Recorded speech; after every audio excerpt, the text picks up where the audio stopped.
थंडीमध्ये असे गरमागरम गुबगुबीत पराठे कोणाला खायला आवडणार नाहीत. चला तर मग असा गुबगुबीत पराठा कसा बनवायचा ते पाहूया. त्यासाठी एका बाउलमध्ये 2 कप गव्हाचं पीठ, चवीकरता मीठ, थोडंसं तेल घालून पाणी घालून घट्टसर मऊसर कणिक मळून 10 मिनिटासाठी भिजत ठेवली.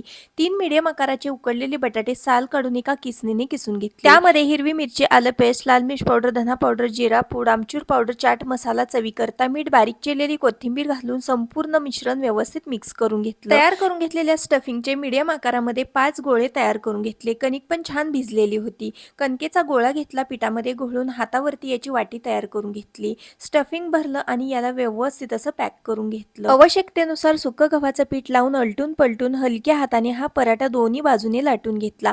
तव्यामध्ये थोडंसं तेल घातलं आणि पराठा भाजण्यासाठी घातला. आवडीनुसार तेल, तूप, बटर लावून हा पराठा भाजू शकता. टम्म फुगलेला बटाटा पराठा तयार आहे. मुलांच्या टिफिनसाठी, नाश्त्यासाठी, रात्रीच्या जेवणामध्ये हा पराठा बनवू शकता. व्हिडिओ आवडला असेल तर लाईक करा.